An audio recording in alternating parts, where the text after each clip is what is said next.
Lesson 37. Avoid solitude.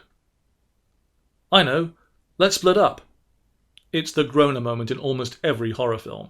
The zombies, the vampires, the aliens are everywhere, and for the moment our heroes are reasonably safe. But they have to find the book, the exit, the crucifix, the spell, the silver bullets, the light switch. The obvious thing to do? Go off by themselves so they can be picked off one by one. You would never do this. Never. Time for another in a series of catch-22s. In the preceding chapter we discussed isolation as a misery-inducing strategy. Here's another route downward. Avoid solitude at all costs. Treat your entire life as though you were in one of those horror films, but refuse to make the classic mistake.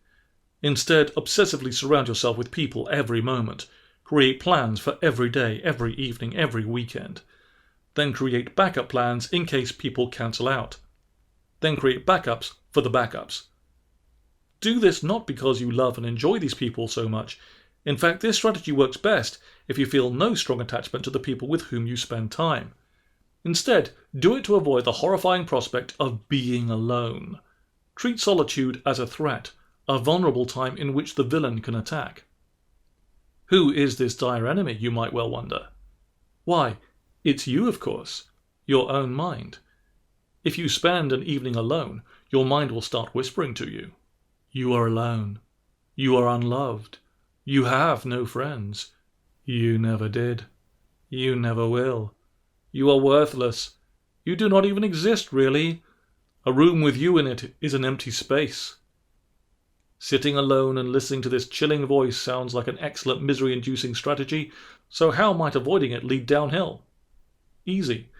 No matter how many social engagements you arrange, you will never entirely convince yourself that you are worthwhile or loved. Think how much effort it takes to book up your schedule. Others surely don't have to dig so deep. Your friends invite you less often than you invite them. Maybe they only agree to your suggestions because they just don't know how to say no. Also, the urgent effort to avoid solitude will only convince your unconscious mind of the hazards of being alone. Like a person who runs screaming from a spider, your avoidance only serves to reinforce the fear. Rather than social contact being a preference, it will become a life or death need. You may sigh with relief that this week you have escaped being left alone, but will you manage it next week? Or the week after? If you self-impose occasional solitary evenings or weekends, eventually you will rob them of their fearfulness. Having survived again and again, you will begin to see solitude as survivable, and perhaps even attractive. You will learn that you can read alone, do chores alone, exercise alone, see movies alone, eat in restaurants alone, pursue your interests alone, and nothing terrible happens. You may also discover that creativity, personal exploration, and learning are often best accomplished solo. That certain steps forward are only possible when you are not distracted by social contact. Could there be an opportunity for unhappiness here?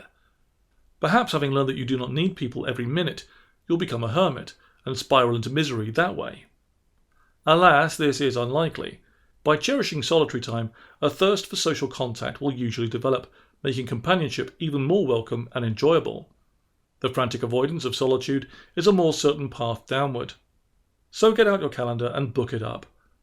Leave yourself no time for reflection or recharging. Should you accidentally find yourself with nothing to do, turn on the computer. When social life is lacking, social media can pick up the slack.